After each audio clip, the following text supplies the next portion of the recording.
Attention! The National Weather Service has issued a hurricane warning for the entirety of the National Hockey League. Please stay tuned for further information from the Storm Cellar. Welcome back to the Storm Cellar Holiday Edition. I think, Ray, that's fair, right? We're 3 days before Absolutely. Christmas here. Hanukkah's going on. Kwanzaa will be going on. I'm not sure what the start dates are for those. Actually, Hanukkah starts on Christmas Day this year. Oh, that's unusual.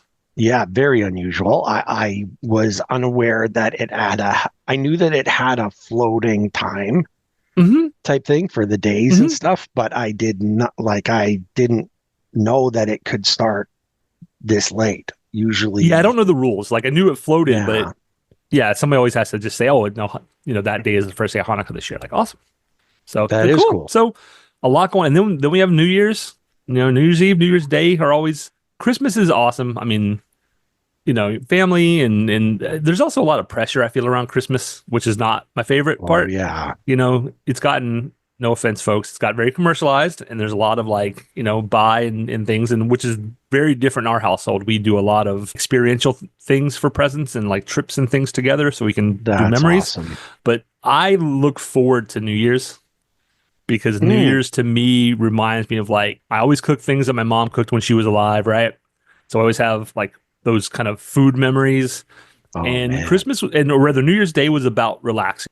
Yeah. You don't have any responsibilities. Have some leftover turkey, watch football, watch hockey, go outside and play football. Wasn't cold enough where I was to skate outside. But New Year's was the relaxing part of the holidays. Christmas is work.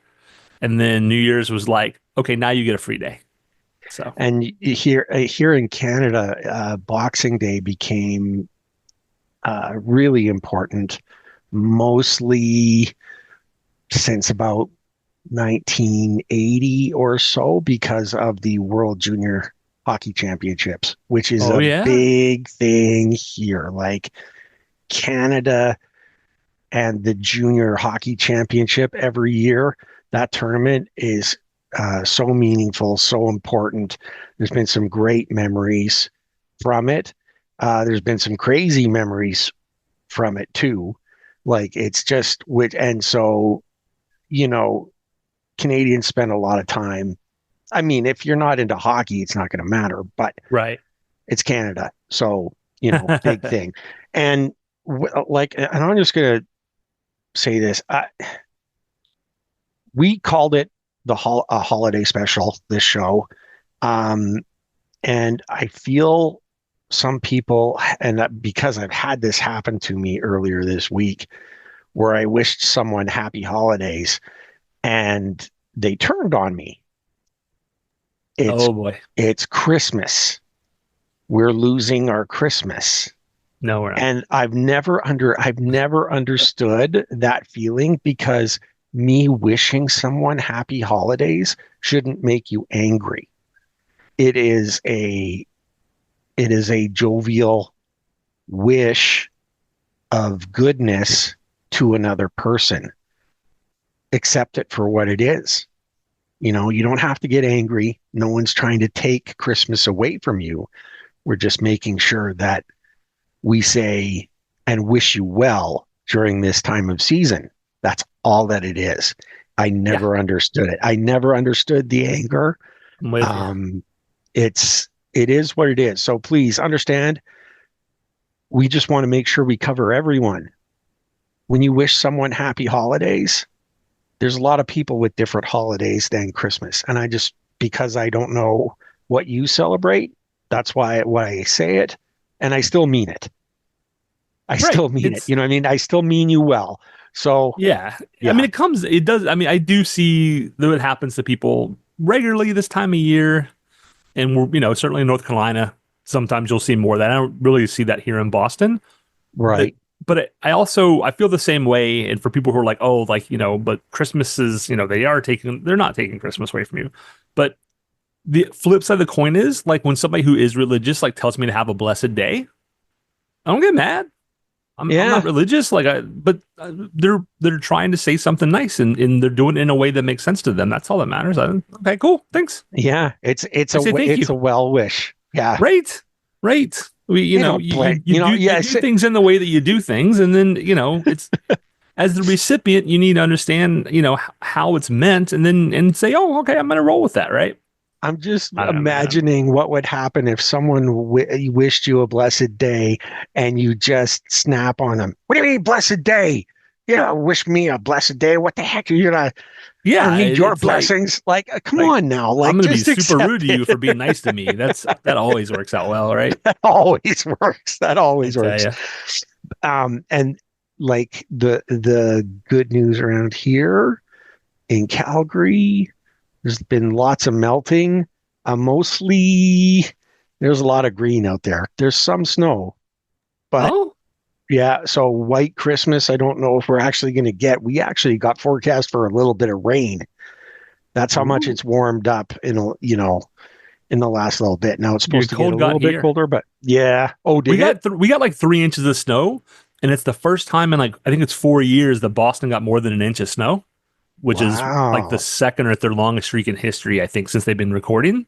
So, I mean, it's the Catastrophic roads and driving? all were clear right away, but crazy. I mean, all the kids like 3 inches of snow, they were all excited. You'd have thought it snowed a Oh foot. It was man. fun. Yeah, yeah. Snow angels everywhere, snowmen, hockey Yeah, teams and stuff like that. I think of Calvin and Hobbes when the snow is out there all the time. love them. We're meandering. We need to, and I Oh, don't know if this is because we're afraid to talk about what's well, happened. maybe. And in that spirit, I'm going to meander really quickly. Yeah, So the World Juniors starts the day after Christmas, like you said, Boxing Day. Boxing Day. Yep. Uh, Carolina Hurricane prospect Bradley Nadeau representing Team Canada, and in the prelims has 3 assists in 2 games. Yeah, So he looked really good against Switzerland. That's the one that I saw him in, going to the front of the net. Man, he was, and making some great passes. Canada versus Switzerland, like in the prelim situation, um, it, men against boys is kind of how it looked. It oh was yeah, almost unfair. Some of the passing things that they were doing, it looked unfair. Like, why are they playing? And I don't mean to besmirch Switzerland. The goaltender was playing great because that game, although 7-1, I think, or 6-1, mm-hmm. that game could have easily been 15-16. Like, Oh Lord, Nadeau is shaking his head about a shot that he had beside the net on a beautiful tic-tac-toe, and he hit just the outside of the net, like right at the, and hit the post too. Like, it was yeah. so close. It was wide open. So he'd be shaking his head. But they came back. Did he look like Tyson Jost when he did that? You know what? A little bit, a little bit. Like, Was he although the channeling his inner goaltender had Tyson? nothing to do, the goaltender had nothing to do with the stop there.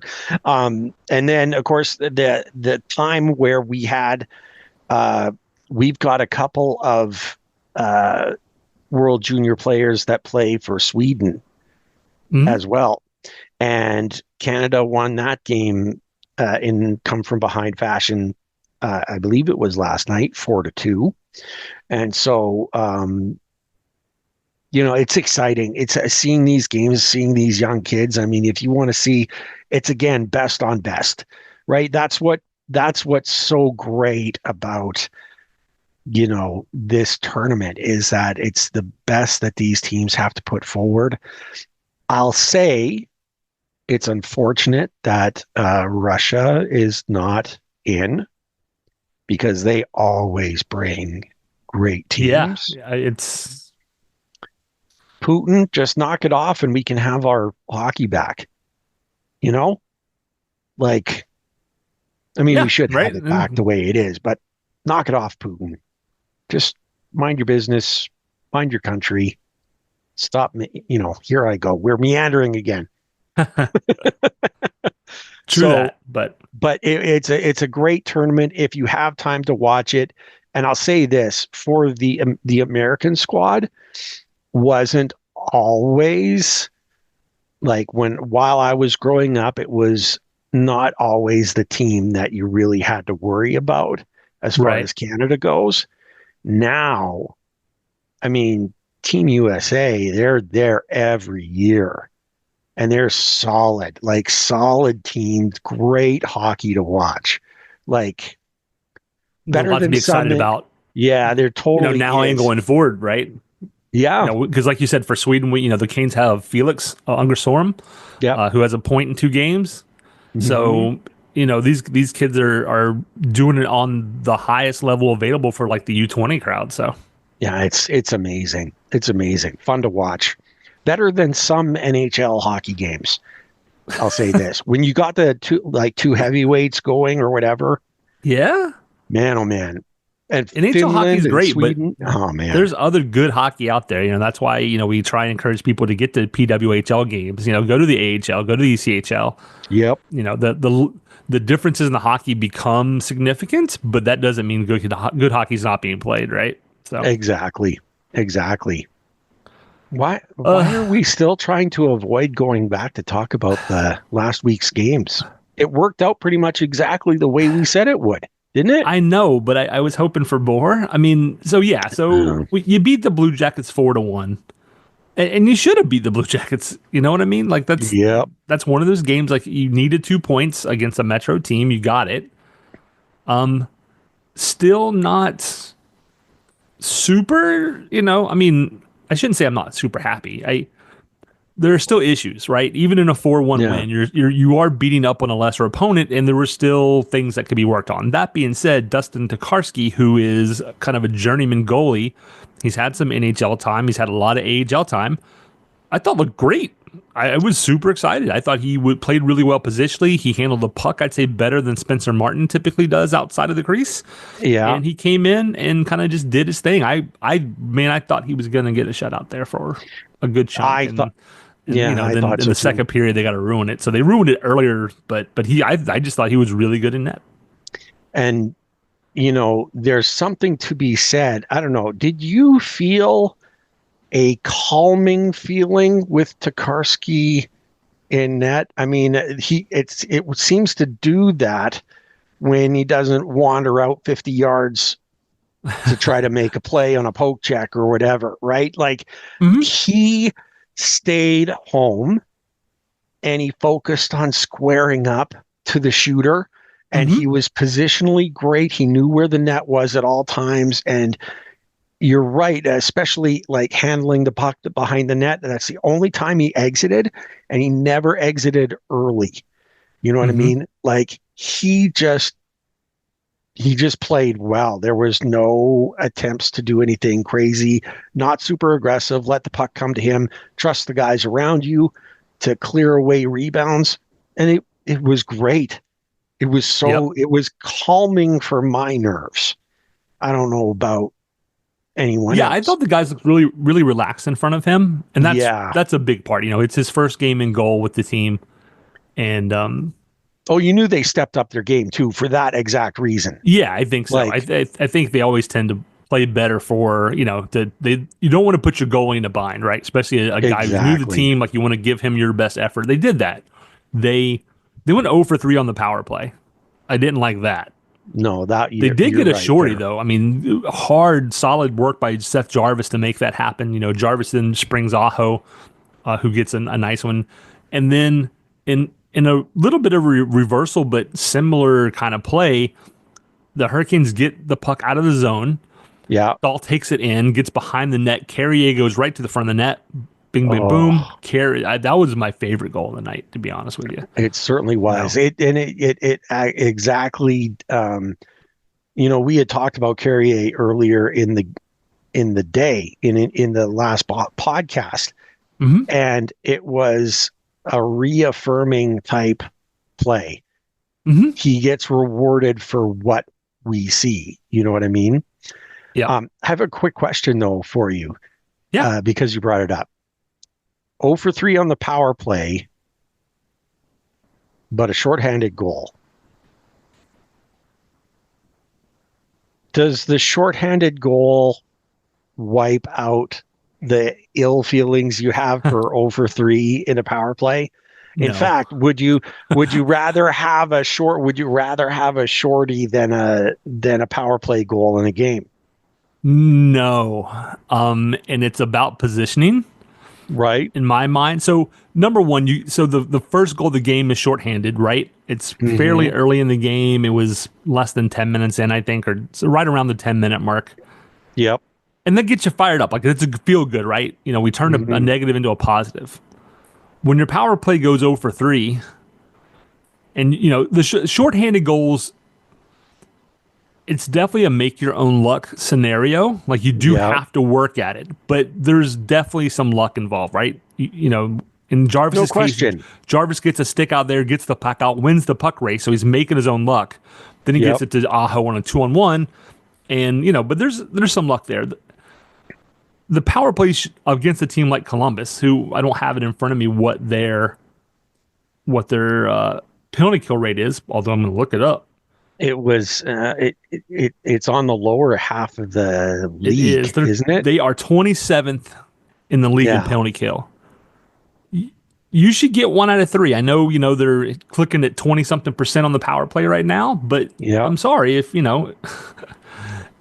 you're up against the 27th power or the 27th PK in the league and you're at 26.7% on the power play, 1 out of 3 is very reasonable. Like that's Yeah. not asking too much. And it's the same old story of not enough movement and too much around the perimeter, and it's Yeah. It our power play works best in my opinion when whoever's at the point, be it Ghost, be it Burns, be it whomever, and Ghost is good at this sometimes.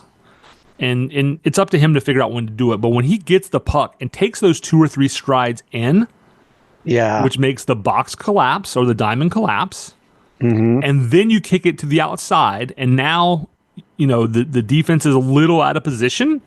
And if you can get like a pass to the outside and then a cross ice pass in front of the slot or something, now they're very out of position. Like that's what I Yeah. mean. When we do that correctly, we score power play goals. I said this week on Blue Sky, we beat up, like our power play numbers are good, but that's because we beat up on the lesser penalty kills in the league. And against the better penalty Yeah. kills in the league, we go over or 16%, 20% a lot. Yeah. So, I mean, but I, there's a bunch of zeros in there. and the reason why I asked this question is, I'll say this. You pointed out the reason why I love shorthanded goals because first of all, A, they're really not supposed to happen, but B, because the work that is put in to make those things happen and the hustle, uh, that's why I love them. And I'm kind of the opposite.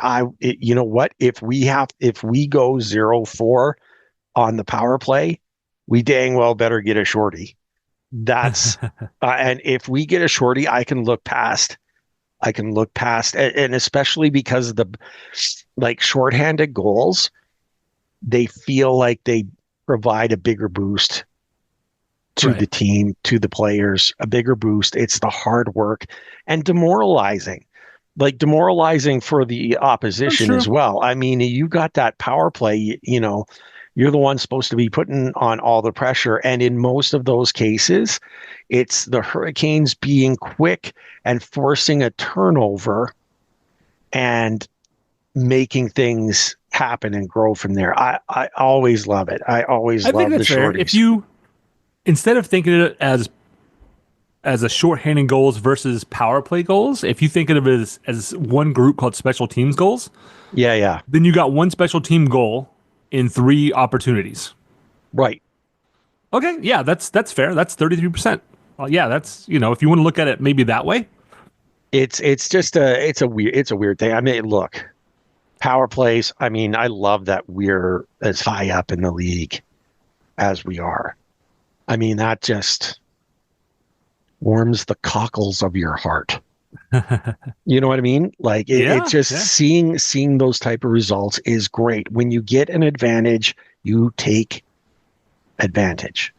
Mm-hmm. You know what I mean? And that's the best part of it. And further, I think if having a great power play like that, and I know I'm talking against my shorthanded love, but it if you've got a really great power play, there's a belief. I have a belief that it might affect the way the other teams play against you, especially if you're playing against a team that's really aggressive, Hmm. right? That likes to, kind of muck things up and get, rat like, you know what I mean? And Hmm. so if they're more concerned about taking penalties, that takes them out of their game Yeah, a yeah. little bit. I mean, Yeah, that's and if they're what worried I'd like about to see. turnovers, then their point people can't be as aggressive, which is what I'm saying we need to do to bet on the power play. Yeah. It does change the data, and I've said since I was got into hockey, like if you give up a shorthanded goal, you probably don't deserve to win the game. So No, yeah, yeah, that's 100%. Game two and was a good one too, wasn't it, this it week? and more proof if the Hurricanes can score 4 goals, they can win. So 4-0 beating the Islanders, they get the shutout. A lot of people, myself included, it's superstition, right? But Eddie Olczyk, on the national media, who's not my favorite anyway, but No. he's like a fan. He's like when we were joking, when we joke on social media, like halfway through the Capitals game, we're like, "Oh, Lindgren's got a shutout. Like, hope we don't blow a shutout." Olczyk basically the same thing. Oh, Kachekov's got a Uh, shutout going. Like, shutout. Did I mention the shutout? yeah. Like, Eddie, like you were a hockey player, man. Like, come on. But Yeah, Kachekov played really well. Like, got his. I think he was did. that his first shutout of the season? Maybe It was his the first of this season. power play goes 1 for 2. Andrei Yep. Svechnikov gets the big goal there. Tyson Joe scores with his stick and on his butt. Like, that's big, right? Jordan Yeah. Martinook gets his second goal in 2 games. Like, Martinook, showing every. And Aho scores, which gets him 2 in 2 games, which is. Rod keeps Yes. coming back to our star players need to be our star players. They're the ones who need to put points on the board. And he's right. And Svechnikov and Aho are 2 of those guys who we need consistency from that we're not quite getting there yet. It's And it's great that, to beat up on lesser opponents. Like, I'm super happy we beat Columbus in New York, but you should beat up on Columbus in New York. yeah, should. While I'm happy with Aho and getting the 5-on-5 goal, because people are cranking on him, he's not scoring 5-on-5, and therefore he's not doing enough. So I was happy for that. Mm-hmm. Um, it was Martinook's goal that really impressed me because he played exactly the way he plays. First of all, we won the face-off, which is what you need to do for puck control. Mm-hmm. And they worked super hard, and he found the opportunity to slide into the soft spot of the zone and go right to the front of the net. And before anyone could do anything about it, the puck was in the net. Even more impressive is the hand-eye coordination that he needed, because that was a hard shot to the front of the net that came off the pad like a bullet, and it was right on his tape, and he just had the wherewithal to make sure to tuck it in, and it was a great goal all around. Sorokin, he couldn't be blamed for it. He made the first save, which was coming through Yeah. traffic, and it just kicks off that right pad, and just the eye-hand coordination, just amazing. Martinook deserved a lot of props for his effort there, and Yeah, that and whole line really. that's what we want him to do, right? I mean, go to the front of the net. He's one Yep. of a few guys. Go to the front of the net. Get in the goalie's face. Mm-hmm. Unfortunately, with the Sean Avery rule, you can't you can't face him and wag your stick and hands in front of his face, but do what you can do legally, and you get a kind of goal like that, right? You So gotta love it. Gotta love it. And which is what made Friday and the Capitals game mhm, so crazy. And I mean, those last minute goals, are brutal. along with the first minute goals. I mean, it just that's Their really heads, been a problem this year, hasn't it? yeah. Is it the recency bias, or am I just saying like, No, it's worse. I mean, they have just like they have down spells every year. They have spells for last minute goals too. I mean, we saw that. We've seen it a couple of times, but that's just not playing until the whistle. You know what I mean? Like, yeah, that's assuming, hey, like nothing's going to happen in the last 60 seconds until it does, right? yeah, And Did Washington play well? Yeah, Washington played like the They number one did. team in the league. Did the Hurricanes play like the number 3 team in the Metro? No. No, I don't think so. Can you say, well, they just got goalied? Lindgren played That really quite well. he did, and the Joe shot was like, I still don't. I mean, that's the save of the year candidate. Save. Oh, no question. I mean, that's a top 5 save the whole season. You can't beat that. No. But when people just go, well, we got goalied. No, that's that's not an excuse, right? Yeah, exactly. That's an excuse once in a blue moon when a goalie is playing out of his mind and you go, oh my gosh, like there's nothing's getting, like that's Theodore in 02 for the first 3 games, right? That's Lindgren played a very solid game, but was he beatable? Yeah, he was 100% beatable. No question. You just didn't beat him. And part of that is the effort wasn't there for a full 60. Again, like even in the wins last week, it wasn't like we just dominated from start to finish or anything. Like they had whole long stretches where they weren't great. I mean, sometimes they aren't necessarily bad, but yeah, you can't play a team like Washington who has turned out to be the real deal. You can't play them like you can play the Islanders. You just can't. No. Joe Stevens said it in the post-game comments and stuff that he recognized that the team did not play a full 60. And it sounds so cliche, but I mean, things become cliche because they are true.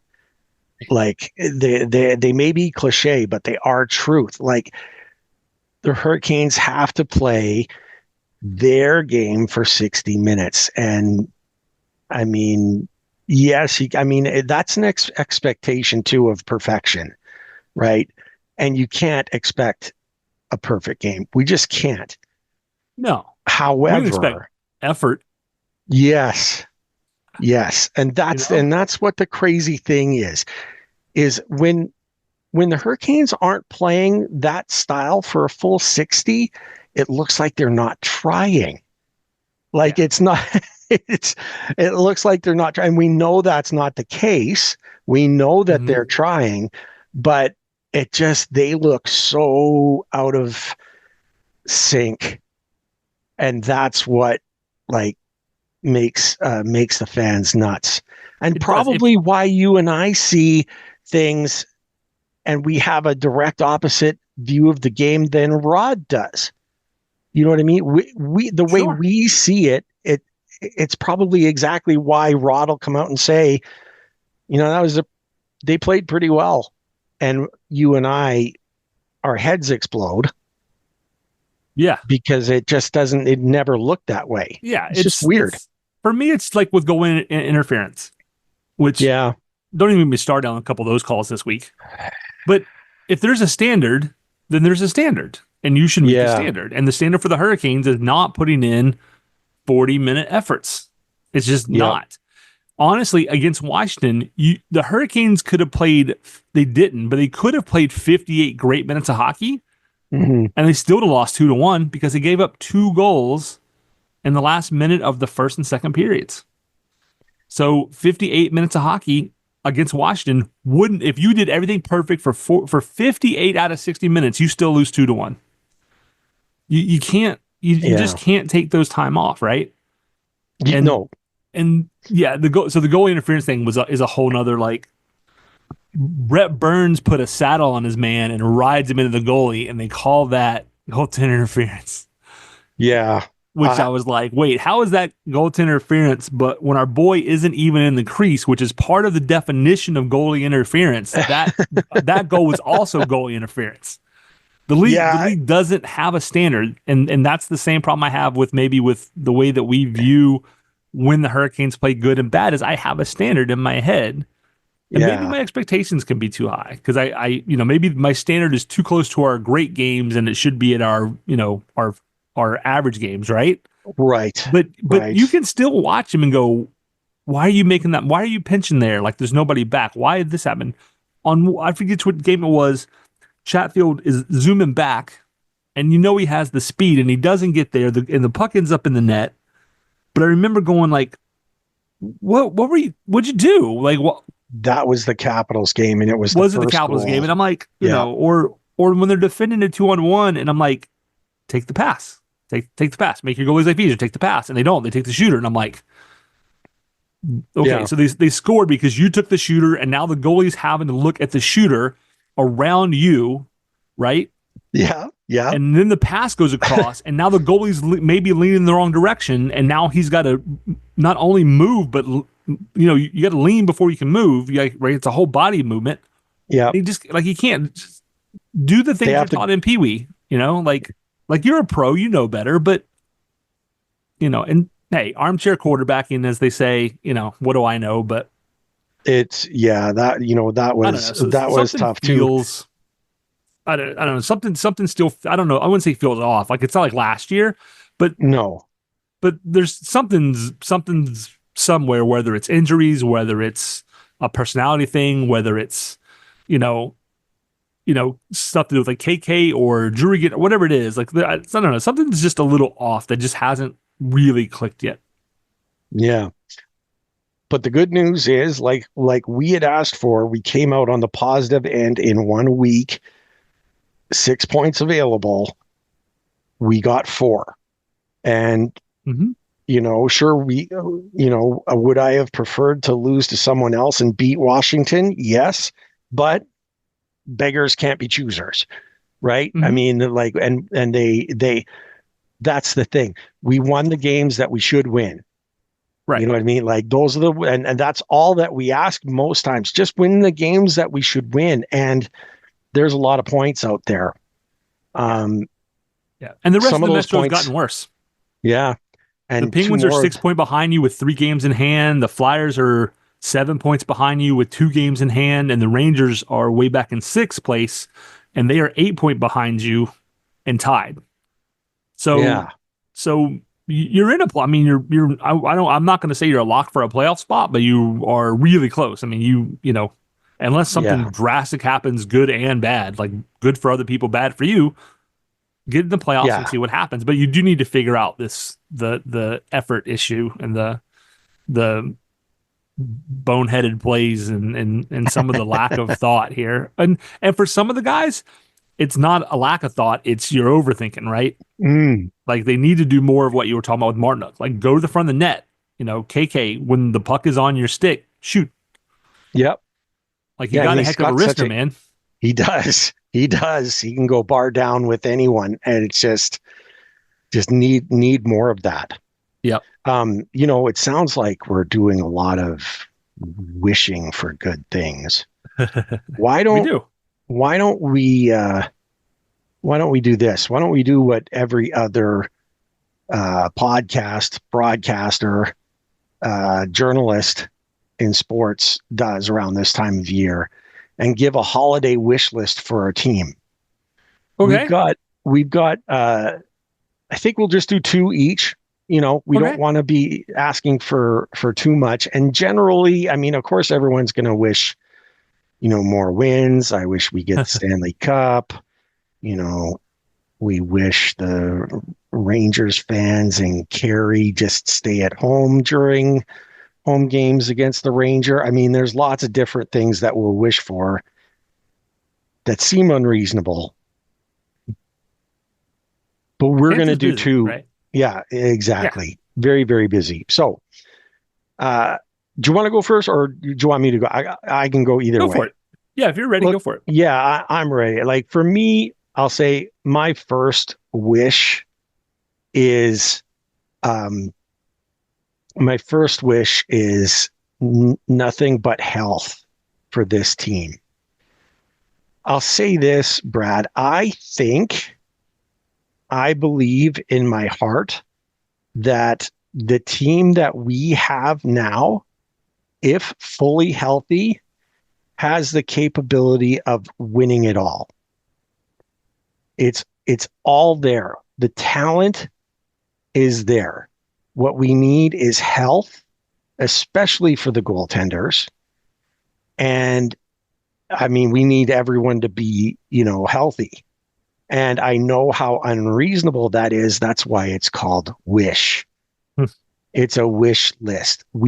I want everyone to be healthy for the rest of the season. And then we don't have to make any crazy adjustments, Mm-hmm. none at all. That's my first wish is health for the team.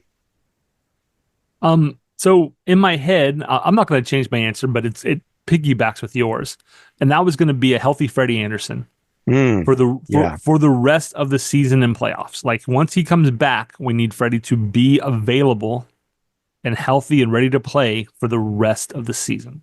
Yeah. If Freddie goes out again or gets hurt in the playoffs again, I'm kind of done with that. I'm kind of over that. Like I'm a big Freddie proponent, but like I'm with you. we need him in net. And as much as I love Kochetkov, and I was like, hey, the kid needs the opportunity to take the next step. I think what we've seen is he's letting in a soft goal every game. Like there's always at least one. Yep. And some of that is he's still young. He's like 20, 425. Like 25, I think. he's still, he can still mature, but and I think this has been good experience for him. But I think now is when we get him back to being the number 2 guy behind Freddie. Mm-hmm. In part to give him the opportunities to come in, make an impact, win a game, pop out, right? And not have this win, lose, lose, win, win, lose, win, lose, win, win, lose. Yeah. I think that'd be good for his confidence. I think it will give him some more time, just to continue to develop. I mean, at 25, he's not a baby anymore, right? I mean, we think of him as baby goalie. He's only been around for a couple of years, but things like the poke checks and the leaving the crease, like those are set. Like you're not going to change a guy at 25 and have his style completely upended. So he is what he is. Mm-hmm. But and he said like, oh, I need to do more about thinking about some of the things like the javelin toss with a stick the other night. Like, What was they talked a that? little bit about how Russian goaltenders are taught to use their blocker differently, right? Yeah. Which means sometimes maybe getting your stick out of your hand, but I think having Freddie Anderson back takes the pressure off of Kochetkov and gets him back into learning mode and give him another half season of learning mode. And then you need to pair him up with a quality goaltender that isn't Freddie Anderson. Right. And further to that point, I'm going to ask you, and it's something to consider. You and I have all both said we need to find another goaltender. What available goaltender is out there now that you would prefer be in net over Freddie healthy? Freddie? There Nobody. isn't. There is no one available that would be better than Freddie healthy. Right. The problem is that we can't rely on him being healthy. So your wish is perfect. And it's exactly Yeah. What and for we folks need there. The folks who still want a goaltender trade, we're halfway through Freddie's injury period, I think, or a little more. Like we're looking to have Freddie back in 4 or 5 weeks, potentially. Unless there's a real tailspin. You're not going to go get Gibson and then have Freddie, Gibson, and Kochetkov on the right. You know what I mean? Yeah. Like I think that ship is set. The time to do that was a month ago, not now. So now you need to start thinking long term, and that might mean bringing in a goaltender and moving Freddie. Mm-hmm. But in terms of who's the best goaltender you could have in the barn, right now, Yeah. Freddie Anderson's your best shot when he's healthy. No question. My second wish, it was going to be that the league would figure out what goaltender interference is. But that's too much for everyone. I was mean, going to say, I thought you said that we weren't allowed to wish for like unreasonable things. Wishes. Exactly. That's exactly why I couldn't do that.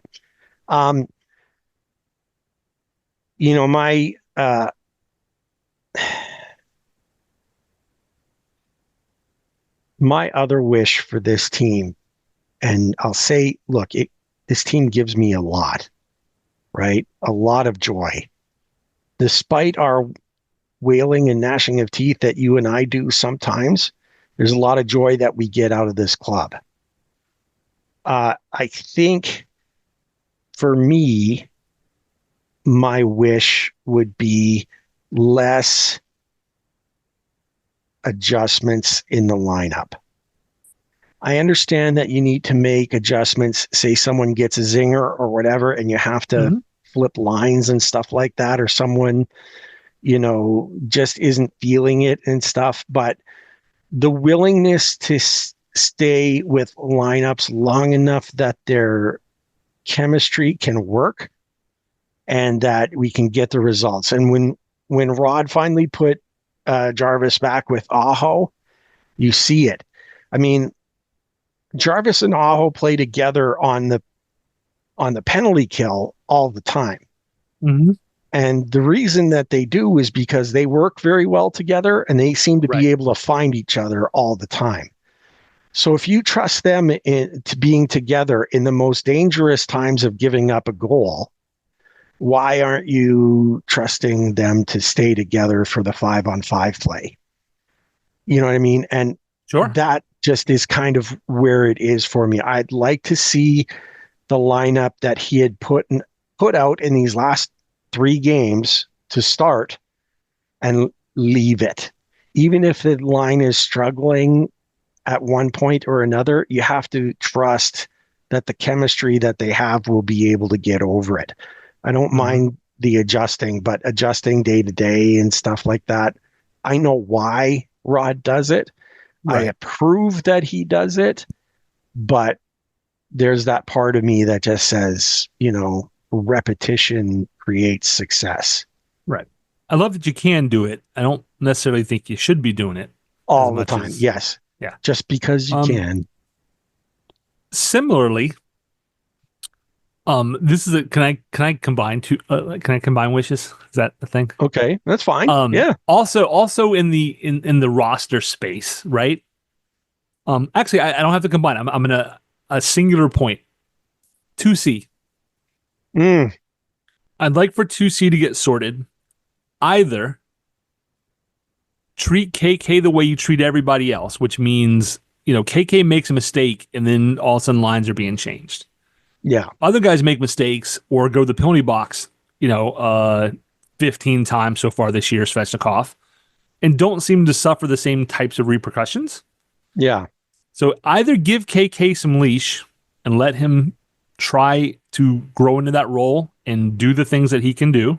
Hmm. And if he's not, then Tyson Jost is fitting great. And I know Rod has said, like, hey, if we had a roster spot, we'd keep him up all the time, right? Right. But Ryan Suzuki is a kid who I've been big on for years, Hmm. who is having a phenomenal season, healthy, finally, with the Wolves. Yeah. He's helping them. I think they just pulled off 6 in a row to They're go from playing near the well. bottom to the top of the Central. Just Love it. absolutely just brutalizing good teams. Hmm. And he's I think his point streak ended, but I think he's had 8 points in 9 games or something like that now. And Suzuki, from the people like Nick over at Canes Prospects, people like myself, Wolves fans all agree the kid looks like a top 9 NHL forward today. Yeah. And I don't know that he is the choice for 2C, but I would like to see him get an opportunity. And if he's not going to get an opportunity here, I want him to get an opportunity somewhere. So he is an Deal them. RFA, so they Yeah. have his rights. And I, you do need people that you can call up, right? But Hmm. but Suzuki's a kid who's been through a lot, and I'd really like to see him get a chance. So if you could sort out 2C by either giving KK the opportunity to grow into it, or if he's not the guy, people complain about his contract because of the length, but at 4 something million, he could go to another team and be a 3C today. Defensively, With he's got, like, you know what I mean? Like Yeah. that's not a bad contract. People think it's a bad contract for the Canes because of the expectations. He was 3rd overall pick behind Andre. It was the Hmm. whole Montreal Habs offer sheet thing. You got to take all that out of it and say, how good is he at hockey? Yep. Is he a $4 million center in a league where the cap's going to go up to 92 million this year at least, and then probably up to like 96 million next year or above? Yeah, yeah, that's a reasonable contract. You got a good defensive forward tied up long term. A lot of teams would take that. You don't. It's not a salary. It's not a dump. It's a No. dump just because of how loaded the Hurricanes happen to be. He's a good player. If he doesn't fit your 2C role, he's been fine at 4C. You're not going to get the points production people wanted of him when he's down there. but Yeah. that's not all on him because he can put up points when he was with Robinson and Natchez. I mean, they started the season on fire, and some of that's just Marty Natchez being hot, but he Yeah. was getting feeds from somebody, you So know? yeah, he was working. He was doing his thing. So, Like, yeah, I'm with yeah, you. so let's, I know 2C's and maybe an easy one, but specifically, like, figure out what you're going to do with KK, and then, could Suzuki be the guy? I know that there's talk just in the last 24 hours about Pedersen and Miller and Vancouver don't like each other, and I guess somebody asked I Miller saw about it. that. He's like, I'm not talking about it, and the reporter's like, but like your coach and Pedersen are both talking about it. It's not Yeah. a secret. And like originally, originally think we were looking at giving up, maybe Natchez KK first rounder. There was talking about Morrow for Pedersen, which is more than I wanted to give up. I wasn't comfortable with that necessarily. I thought that was too much. Yeah. But if you want to move, if you could bring in a guy like Pedersen, Aho might be your 2C. I mean, he's good. You know what I mean? Yeah. So, but it'd be a good problem to have, right? Yeah. But not at the expense of somebody. If Natchez has cooled off, but he's even playing fairly cold the last couple of weeks. He's still a point per game. Excuse me, a point per game Still. player. So Still. you hope he gets hot. Yeah. And this is why when people said, "Hey, sign Natchez now," right? He's a 1.5 points per game. Sign him today. Give him 6 years. Give him 8. Sign him. Like this is why they didn't, because he was going to cool off. So now that he's cooling off, how does he respond? Right? You need to know that. So anyway, that's my long-winded way of saying we need to figure out something at 2C with KK, and is Ryan Suzuki an option? And just for fun, before we move on to this week's schedule, and this is like a pre-game show, a pre-game episode, because the boys are hitting the ice in about they're going to be dropping the puck in an hour and 18 minutes, 19 minutes or so. Mm-hmm. So the game's coming up quick. But in the be careful what you wish for wish list, I'm going to throw the wish that Nikishkin, is that how you say his name? Nikishin from Colorado. Yep. No. Not from Russia. Our boy. Oh, our Nikishin. The wish would be for have him to arrive with the team this season as opposed to next. The problem with wishing for that is, where do you put him? And do you want someone as talented as he is playing in the playoffs when he's got zero comprehension of the style that we play and what we do? Can his talent overcome the, problem of not having played enough in this style to know where to be at all times? Yeah. So a good problem to have. I would say that having watched enough of his play, he's a phenomenal talent. No, there's no question. He's good. He also, between Kuznetsov, who's over there now, like Tony DeAngelo was on the team, between Svechnikov, Kuchekov, I think he knows more about our system than we probably realize. Like, he's not playing it in SCA, right, in SCA, but I don't think I don't think it's a mystery to him either. I think he's seen the film, he talked to those guys, he knows what's demanded, especially having Kuznetsov over there, right? Yeah. And Orlov, and I'm forgetting Orlov.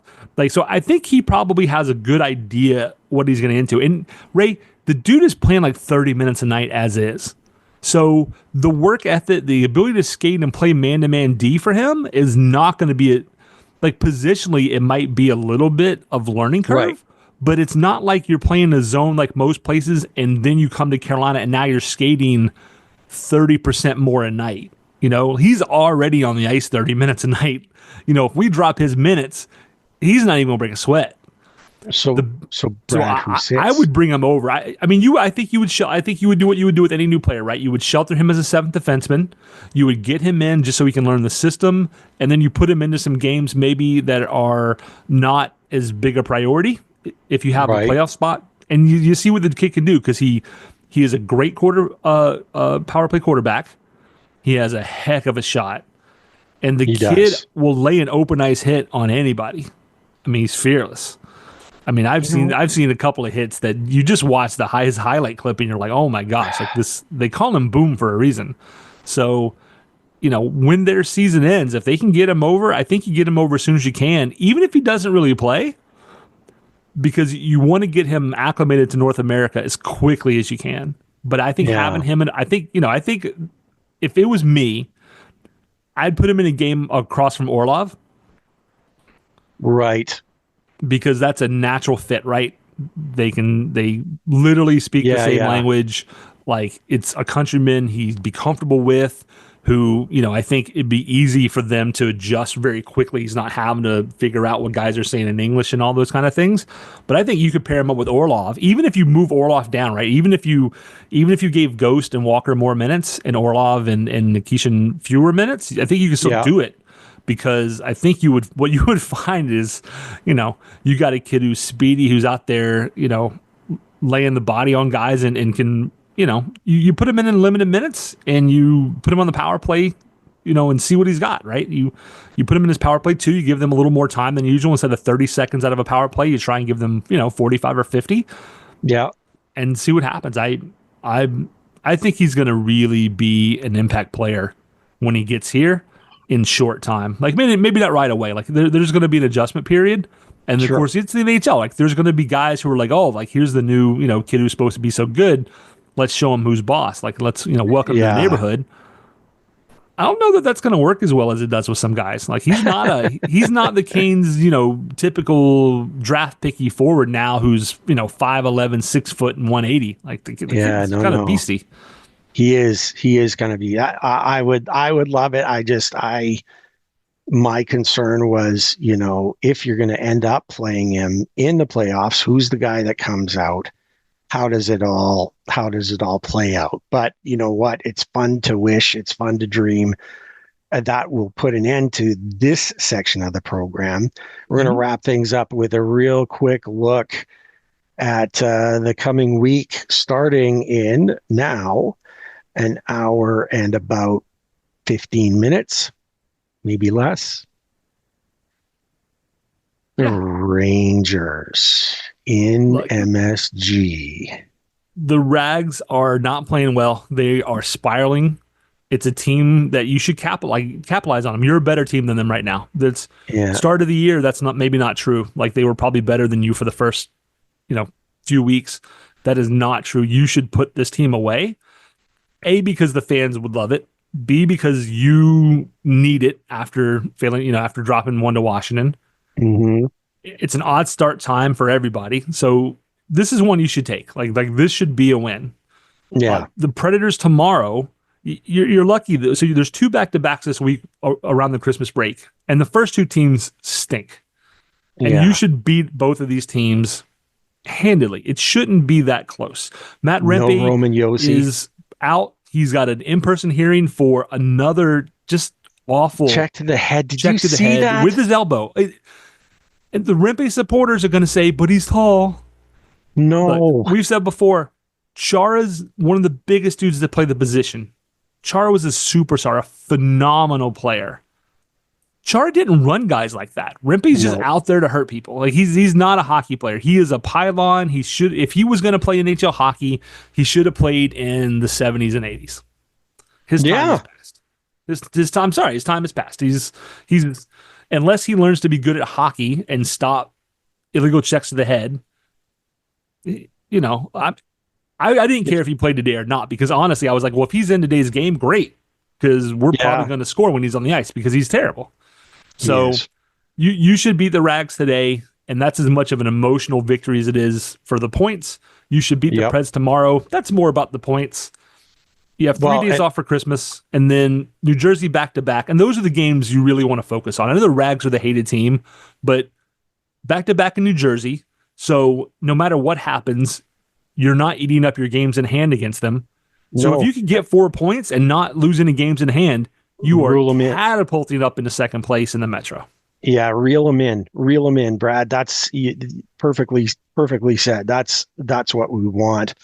Um, I'll say this: the Preds are playing better, but I believe they will be without Roman Yossi, and Yes. so that's a big thing. And even no goals, Saros, which I that's the best commercial I've seen in a long time about hockey. Um, he can't do it all on his own. And I mean, the fun part is going to be the huge ovation that Brady Shea gets. You know what I mean? Or is that, No, is it's it? in Nashville. It's It's in in Nashville. I Nashville. mean, So so you're right. He will probably get a big ovation, but no question, but it just won't happen on Tuesday. I yeah, just, you're right. It's a very, very winnable game, like, it's and should be won. I mean, they're not the worst team in the league, but they're right there. you're 4-6. The Hurricanes are 4-6 in the last 10. They're 3-5-2. So Yeah, they are playing better, but they they're are. still not good. And you're right. This is one of the if this was a Hurricanes, like if you flip the positions of the teams, Hmm. right, you would say you can't beat Washington if you don't score any goals. Well, of course, yeah, If you're the Preds tomorrow, their fans should be saying we can't beat Carolina if we don't score any goals, right? yep. That's what you want them to be saying. Like that's what we should be looking for. So Has Tokarski been labeled for that game tomorrow? he hasn't, but because Rod's trying to play it close to the vest in theory. Sure. I don't see why Tokarski doesn't start the game, and I don't see why he doesn't win that game. No. Yeah, good point. I mean, I think he starts, and especially from what we saw in his first game, just how steady he was and calm, and it'll be great for the nerves.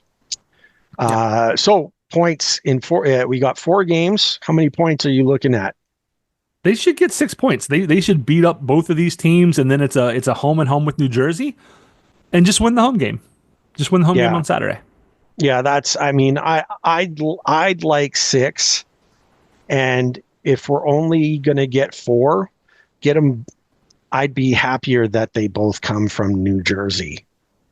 Yeah, if you can only You know get what I 4, mean? honestly, New Jersey's the bigger team to beat. I mean, I really want there is the something to be said for knocking the Rags and keeping the Rags out of the playoffs entirely oh, because true. you have games in hand against New Jersey. So if you don't beat them, it's not critical. Yeah, You're not because you still helping have the same yourself, amount but of games. Yeah, because you still have 4 games in hand, right? yeah, So you at least need a win against New Jersey. yeah. 2 wins against New Jersey is great, but a win against New Jersey, a win against the Rags, There also you does go. you wonders because it helps keep the Rags out of the wild card spot. There we go. That's the optimum if we get 4. You're absolutely right. Just get 6. If you're gonna drop one in the Preds. Yep. Throw Brady Shea a bone. Yeah, exactly. You know, Exactly. Oh, Brad, this is it. This was our episode. It was the pregame show. It was the holiday festive episode. Let's make sure we wish everyone a very happy holidays. definitely happy Be holidays. be happy, be healthy, be safe. All the best to all of our listeners and everyone but the Rangers. Yeah, happy Is holidays that to fair? everyone. If tell people that you love, tell them you love them. It's always a good reminder this time of holiday year. My mom had passed away in January, many years ago now, over a decade now. But it's the time of year. If you can't be with family, take 5 minutes, right? Call them, reach out to them. Hey, I'm just letting you know I'm thinking of you, care about you, wanted to hear your voice for a few minutes, even if you can't talk. Like if you're driving on the way to the store to get the last minute Christmas presents or getting turkey for cooking for dinner, hey, just wanted to reach out and let you know that I'm thinking about you, care about you. Do that. Let people you love know you love them. On our end, it's been phenomenal, Ray. We've known each other forever. I asked you to be on the Forever. podcast, didn't know what was going to happen. You were like, yeah, that sounds, awesome. Let's do it. And we've had a really fun, I think, 5 years doing this. It's Absolutely. one of the highlights of my week is like, I'm going to sit down and Ray and I are just going to talk about hockey for, an hour and a half. And so I am thankful for you, sir. So I appreciate it. Thank you. And I appreciate you as well. And again, I couldn't have said it better. Tell people that you love them and they mean something to you. You have no idea what they might be going through at that moment and how important that type of support and love that you share will do that other individual. Small Keep that in gestures mind. make big impacts. They do, absolutely. And with that said, and just an hour and 7 minutes away from puck drop, happy holidays and go Canes. Go Canes.